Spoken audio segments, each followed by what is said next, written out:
So hey guys what's up what if season 3 episode 4 आ चुका है। What if Darcy and Howard the duck got hitched. Story start होती है continuation with season 1 episode 7 if Thor was only child.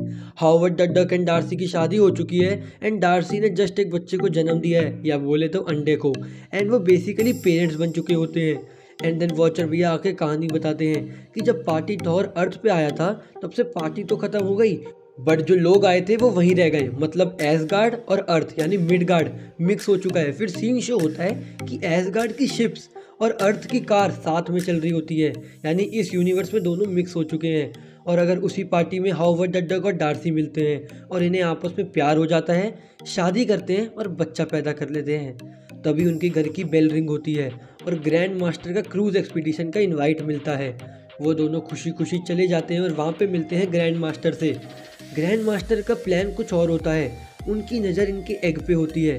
वो इन्हें बोलता है आप अपना एग यहाँ रख दो, यहाँ बेस्ट से बेस्ट नर्सेज हैं। वो दोनों एग रख देते हैं और आगे ग्रैंड पार्टी के लिए चले जाते हैं। वहाँ पे और भी लोग होते हैं। तभी उनको मेन्यू देख के रियलाइज़ होता है कि उनका स्पेशल मेन्यू और कुछ नहीं, उनका बेबी को खाने का है। ये बात ट्रिगर कर जाती है हावर्ड एंड डार्सी को। तभी वो उसको बचाने जाते हैं।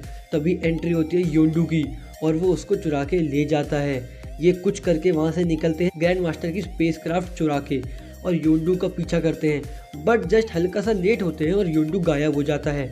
और अब कॉल करते हैं शील्ड में और उनकी बात होती है निक फ्यूरी और कॉल्सन से। वो कंफ्यूज होते हैं कि कोई उनका बच्चा क्यों चुराना चाहेगा। तभी फ्यूरी उन्हें बताते हैं कि जिस दिन उनका बच्चा पैदा हुआ उस दिन कॉस्मिक कन्वर्जेंस थी, इसलिए एक little champ with huge power के साथ पैदा हुआ है। तभी कपल को पता चलता है कि रिवेजर्स कलेक्टर के लिए काम कर रहे हैं। शील्ड उन्हें बोलती है आपका अंडा हमारी पहली प्रायोरिटी है। हावर्ड को पता होता है कलेक्टर कहाँ रहता है, इसलिए वो खुद निकल जाते हैं नोवेयर प्लेनेट पर। यहाँ एक फ़नी सीन होता है। डार्सी कहती है कहाँ लेके गए होंगे हमारे बच्चे को। हावर्ड बोलता है नोवेयर। डार्सी बोलती है कहीं तो लेके गए ही होंगे। ये एक अच्छा फ़नी कॉन्वो होता है। अब सीन स्किप होता है नोवेयर प्लेनेट पर। योंडू अब लालच में आके बोलता है मुझे इसका प्राइस बढ़ाना है।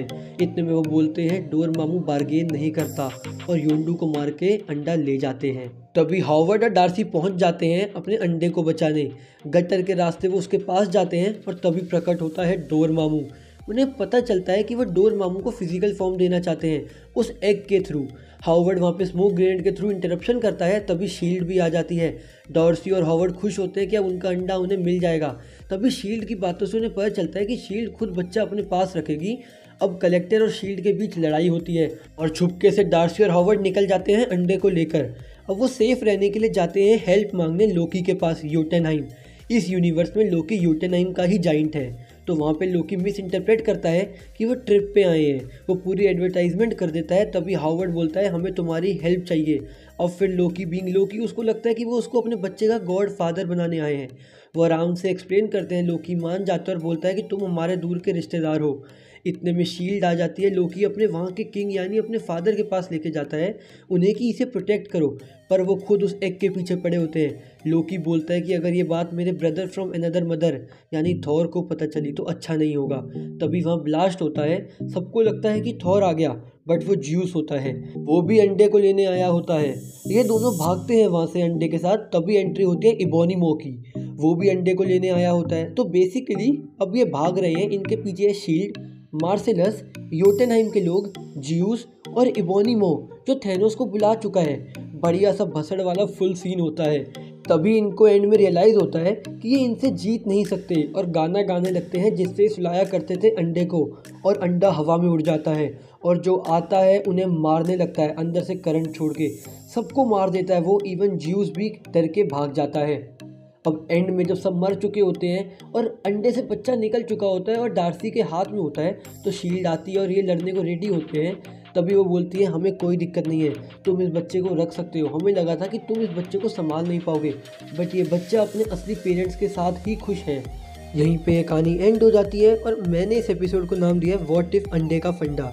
आपको कोई भी डाउट हो, कुछ भी हो तो कमेंट करके ज़रूर बताना। कैसा लगा, अच्छा लगे तो लाइक करना, नहीं हो तो सब्सक्राइब कर देना। बाकी मिलते हैं कल के ब्रेकडाउन में।